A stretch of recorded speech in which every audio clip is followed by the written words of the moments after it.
Hello everyone. Thanks for coming, and it's a surprise lecture, so you might not all know what it's about, so I'll try to give a quick overview and then we'll go through it slide by slide. So, my name is Asger Granerud. I am a designer and also a publisher. Could we have a raise of hands if you, before the designer camp, had heard of Sidekick Games? Could we keep the hands up?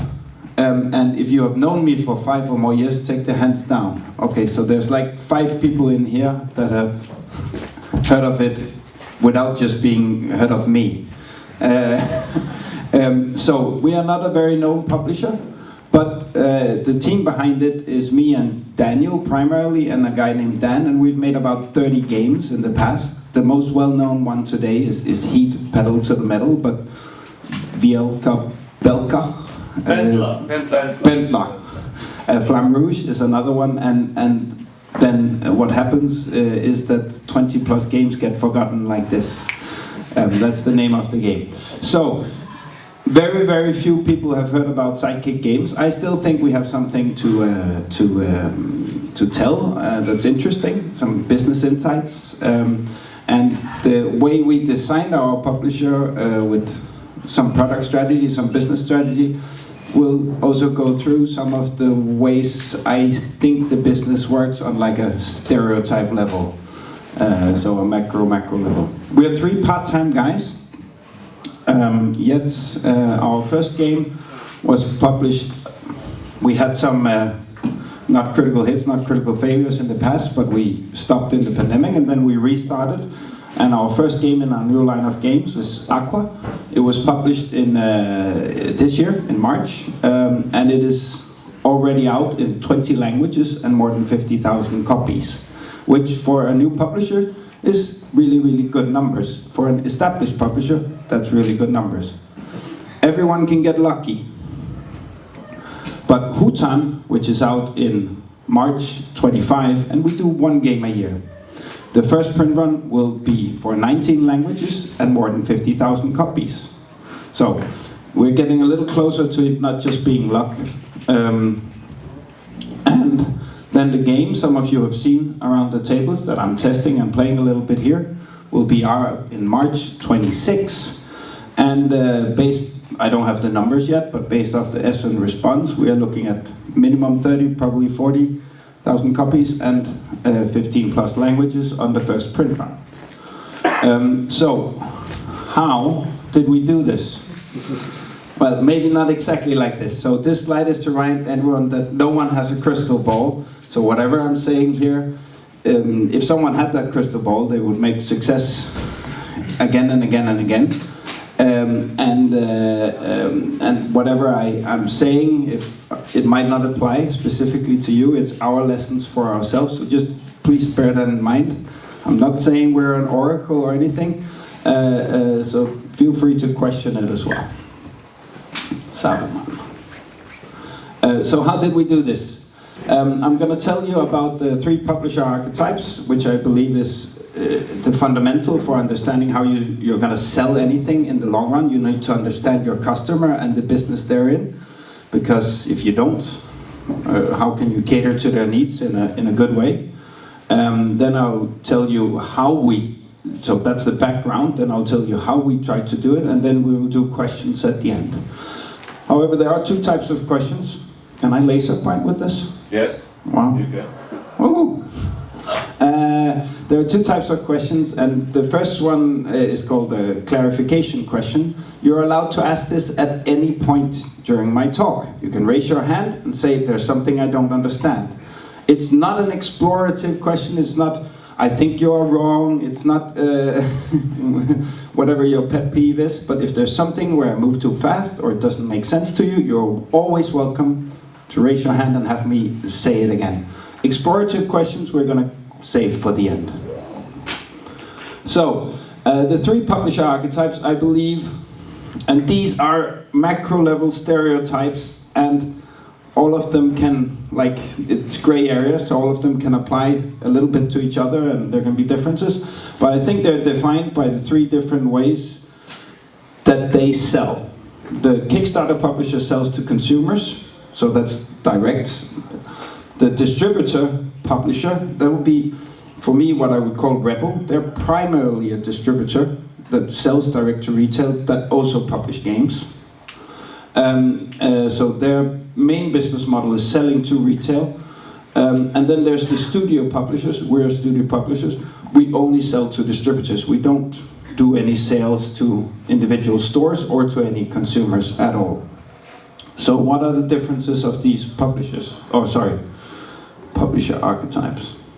And I'm going really fast. So the Kickstarter publishers, as I said, they sell direct to consumers.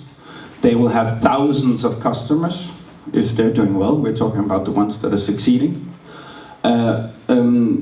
The risk for the individual buyer, the individual consumer, is low. It's next to nothing. They spend some money, but it's usually it's hobby. It's disposable income. And the average sale is 1. If you do it well, you also get some add-on sales, etc. Very high marketing effort because they need to reach all of these, and also comparatively high margins. I believe the primary business model, and I'm sure there are actual Kickstarter publishers, I don't know if they're in here right now, but I am not one, that know this better, but I believe that you can say that their primary business model is community building. Of course, everything has to be good inside it with the game and everything, but the really, really good ones, they don't just make a niche product for a consumer base they reach directly. They also make sure that they do repeat sales to that niche community. They make another Kickstarter that hits that same community. I think the community building is up there on what makes a Kickstarter publisher successful. Distributor publishers. So that will be a Rebel. I myself founded a distributor in the Nordics. And a distributor is primarily defined by selling to retail. They have a sales network, they have repeat customers into retail. They have hundreds of buyers, not thousands, but hundreds. Their risk for the buyer, their individual retail store, is actually, there is a risk involved. They're trying to make money, and every time they get stuck in, that they don't get out the door, they're losing money. So they have some risk. It's medium. The average sale is 6, because that's what comes in a box of games. Most games are packed in boxes of 6, a case of 6. Marketing effort can be different. A lot of distributors actually don't really do any marketing, but with their own products they can do it because they have a high margin. They have a medium margin overall, but a higher margin on their own publishing things because there's not another middleman who made it for them, which also makes it enticing for them to publish something that they have a sales network they can push it into. And yes, their business model is their access to the retail stores, which they then also use for publishing, right? Publishing games that they can push into this. And finally, when I say this is for me the pure publisher, the one that only publishes, I don't mean either of these 3 categories as right or wrong. There's nothing right or wrong about any of them.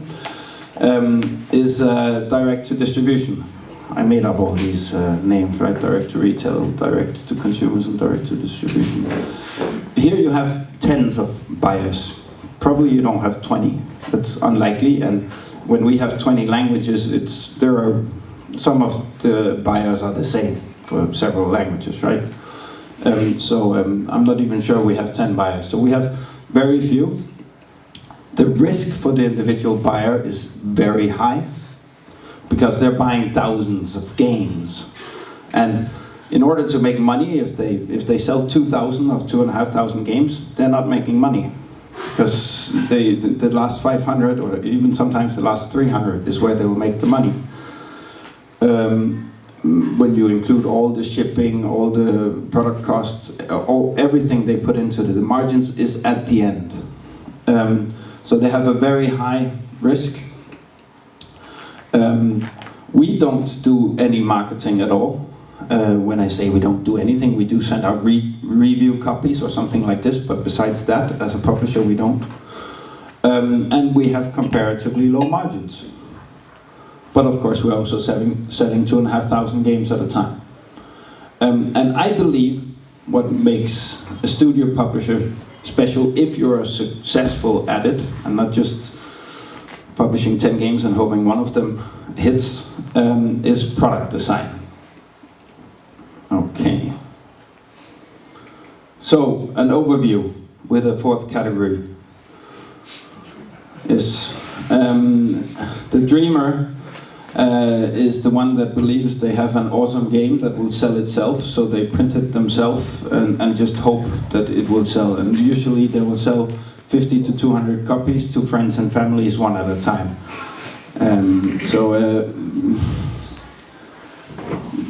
If you do this, be aware what you're doing, and that I would advise having a plan. But before I move on, this is the overview. I'm not sure if it's possible to actually decipher it as it goes, but otherwise I will move on. Any questions before this? No questions. Perfect, insights. So, Sidekick Games, our publisher. We're a design studio publisher. We're selling to distributors.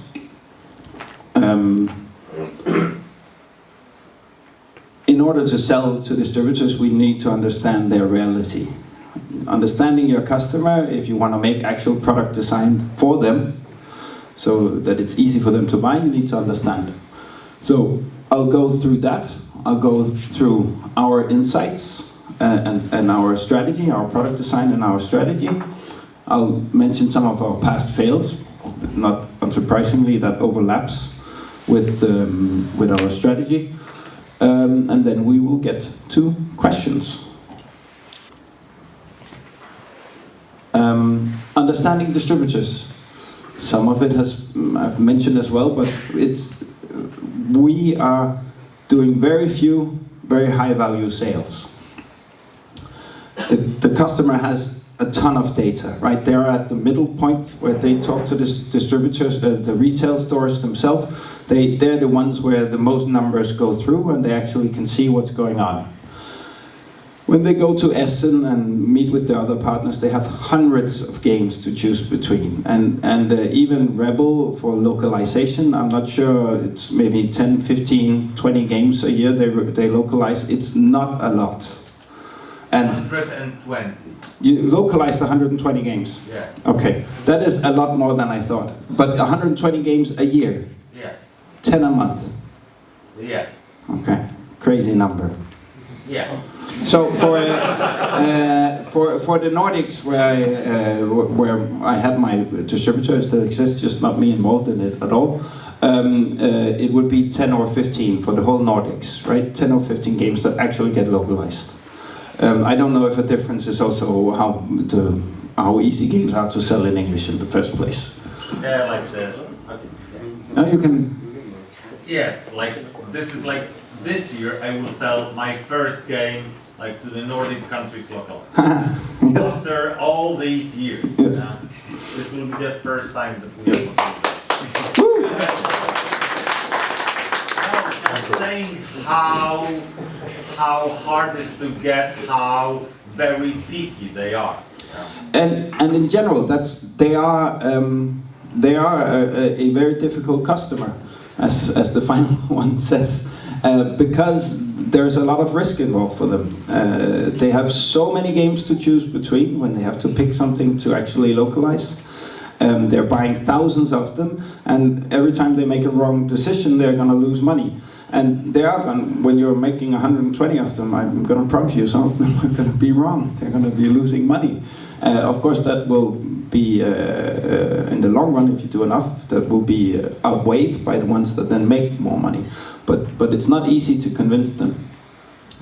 They're the middleman, right? They're in between publishers and retailers and then consumers. So they're very sensitive to MSRP, the retail price, and to margins.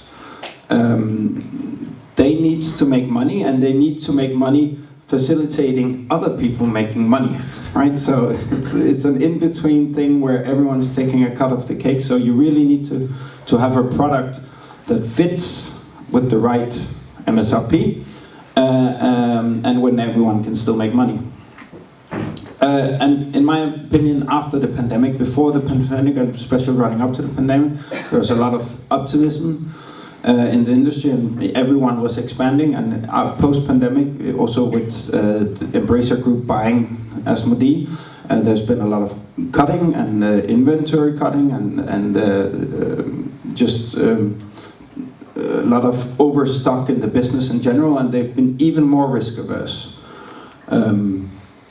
So all in all, a very, very difficult customer trying to sell to. At the other end, I'm not saying that a Kickstarter publisher is not difficult to sell, Kickstarter consumer is not difficult to sell to. You have to reach them in the first place. You can't just, so you have to do years or months of marketing effort even getting to them. But the individual one, once you have them, is not a high-risk sale. So, our product design and strategy is based on minimizing the risk for us and for them. So, what we do is we really have to also find the lowest common denominator. That sounds can sound wrong, but it's another way of saying that if I want to get into the 19 or 20 languages we have succeeded with so far, then I cannot make a product that's perfect price point for Denmark. It has to be a perfect price point for all the countries, right? Which means that I have to find that sweet spot low enough that it works everywhere, and high enough that we're still making money. We do really long timelines. I'm telling you, I'm here with the 2020 March 26th title, and I feel I'm behind schedule. I don't know what I'm publishing in 27, and I would actually like to know what I'm publishing in 28. The reason we do this is that when we go to Essen and show our games to partners, we also show it at an early enough stage, and we have their trust that we can get away with doing this. At an early enough stage that we can actually listen a little bit to what they are doing and wanting from us, and to listen to some critique or input or insights, and adapt the game or the product to fit the needs.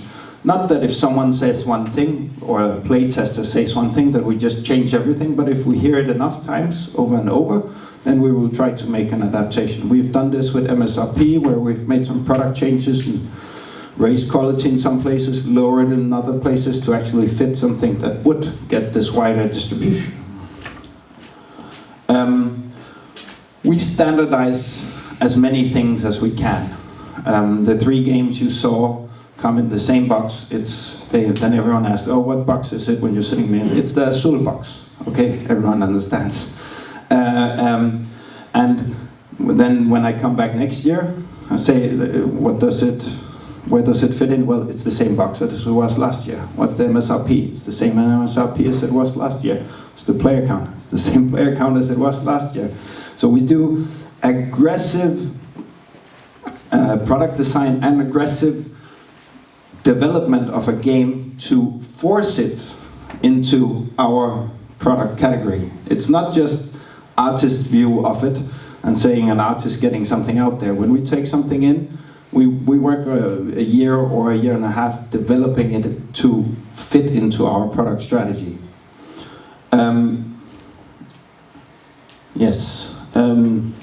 All of these things, again, the same, recognizable. And of course, the 1 to 4 players, the 8+ years, the 30 to 45 minutes, and the solo, these are all just simple tick boxes that, again, hit towards the lowest common denominator. These are things that make as many publishers, as many distributors, it makes it as easy for as many of them to decide to localize it. These are like basic, oh, there's a solo. Okay, I don't have to worry about that. Just an extra thing that will hit an extra customer group somewhere. Just maybe selling 100 copies more, maybe selling 200 copies more, whatever it is. It's an extra reason to do it. I believe the sweet spot for the MSRP is if you want to get really, really wide mass market distribution across territories. For a family game is the 25 to 35. We are at the high end of this because that's where we and they make the most money. Then we try to overproduce our product. So the simple thing, we choose a slightly thicker box, a slightly thicker tile. We print on the inside of the lid and the box so that it feels like a quality product once you get it. Value for money. But the problem is also if you go lower than this, if you go to 15 or 20, which makes sense for a lot of games, but then I don't have to sell 50,000 copies to make money. I actually have to sell 100 or maybe even 120,000 copies to make money because the margins just keep going down. We design the games language independent for the reason that that's why we can also, on the next point, give great terms. When we do really, really, really big print runs at the factory, Watts Games, who was here yesterday, is our manufacturer. When we do really, really big print runs, we get the full scale of production and the price goes down, which means we can give the great terms. We give, in general, better terms than a lot of the other big publishers out there at lower print runs. We make it easy for our partners to say, yes, we want to try it. And then what happens for us is that then there are 2 or 3 interested for a territory, which means that then they bid themselves up to a higher number, even though they already got the great terms in the first place. Great terms can be anything. For some it can be not anything, but for some it can be like payment terms when they're to pay, and of course the discount matters. How much they have to buy matters. Then at the very, very end comes some talks about the game, right? The games we pick, we pick them with a very simple core puzzle at its heart. So simple that for some of them it will almost be a children's game. You see some intuitive gameplay coming from this. And then we try to, and even when taking a game, we break it down. So even if there's a bigger game, we break it down to this kind of size, the smallest possible game where you can't remove anything else. If you remove one more thing, the game falls apart. From that base, where we have the most intuitive gameplay we can think of, we then build the layers on again. But we always do it in this order, breaking it down first and then building it back up. Because once we really know what we cannot remove, there we have the very, very essential core of the game design. And then we try to make sure that everything we add on top, and sometimes it can be like we cannot remove anymore, but maybe there could be 3 different ways of acquiring a resource, or 5 different ways. So then we try to find that one way that supports that core we cannot remove the most, enhances the existing gameplay the most, which without getting in the way, which hopefully leads to intuitive gameplay. At the far end of it, in all our games so far, we also added an advanced mode, so that not only do we build it up, we also give you, if you like the game, we give you the tools inside the box to make it more complicated than just a family game, so that we can hopefully make it interesting to gamers, not just to families if they're fans of it.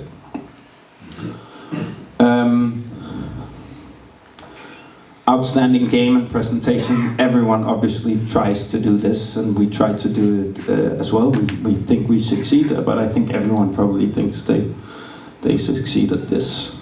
But maybe also easier when you only do one game a year and you do it with years and years of timeline ahead to really say, no, it's not done. And the same thing goes, if we don't have a title ready for 27, we're not going to publish a game that year. We want it to be ready. Excuse me? Yes? Outstanding game, you mean the best graphics you can do it? Or No, for me that's presentation, but again, as a product design, it needs to, thousands of games are released every year. And so many good games are released every year. I played many good games in the prototype session yesterday. But there are also thousands of good games already out there that are already well established. So if you approach it as a business, then in order to stand out, stand out, yes, you need to make something special, both with the presentation. We are right now doing all our work with Vincent Dutré. So when he's not working on our games, he's working on Heat expansions. So then he's working on our games. But outstanding game, I mean, your gameplay doesn't have to be good, it doesn't have to be great, you have to push it as far as you can. If you're gonna, I believe of those 3,000 to 4,000 games that come every year, less than 5 become evergreens, right? It's some years it's 1 or 2, and if you're really looking at it as a business, which if you're a publisher, you're not an artist, but if you're a publisher or approaching it as a business, then the only thing that matters in the long run is not getting 50,000 copies of a first print run, it is getting reprints and standing out from the rest. It's also understanding what kind of product category you're making in. It's understanding that the best Formula 1 racing game that was released was Formula 2, which was an okay game, but not, in my opinion, not a great game and not up to 2020 standards, so there was a niche in the market that wasn't fulfilled. I'm sure there are, I'm a big fan of Dominion, I'm sure there are better technical deck builders out there, but if you're the first one who releases this and you catch that niche and that market, then it's going to be hard to push others away. So even if you have made a game that might be a better game than No Thanks, hard to imagine, but if you did, then pushing No Thanks out of the way is extremely difficult. So you have to make something outstanding. Not just good, not just great, but outstanding. Okay. And then you also have to present it in an absolute fantastic way.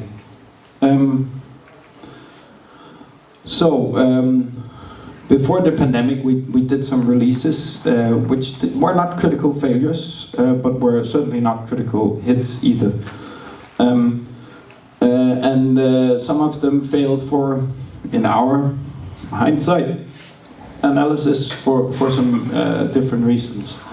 We had a short timeline, so we couldn't really prepare well enough to get the great print runs, big print runs, develop it as much as it deserved.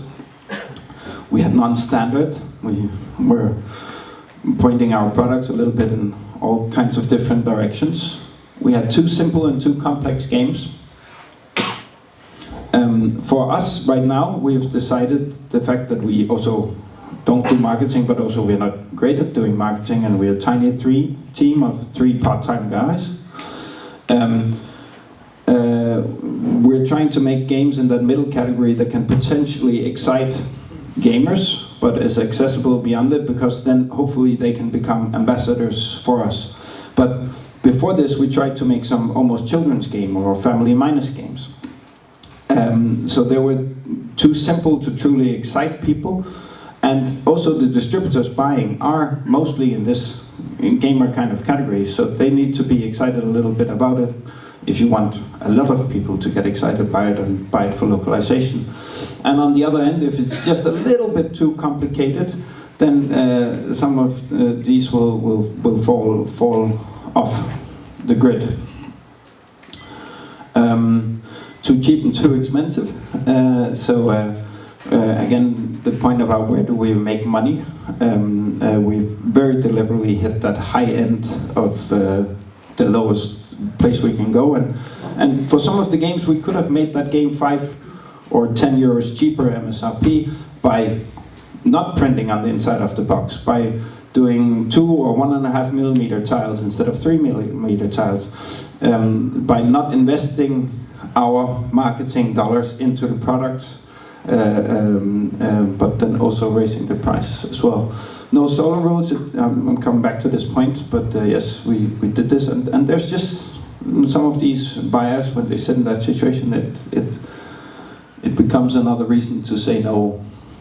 And to be frank, some of those games were just mediocre. They're good games, but nowhere near outstanding, and presentation likewise wasn't. We also tried to do too many games, so we tried to launch 2 or 3 or X number of games at the same time, and then what inevitably happens is that we walk into the pitch situation and they say, oh, which one has the good one? Oh shit, right? Okay, so maybe we should have only done one and made that one not good but great, so they couldn't say no to it. So that's some of our fails.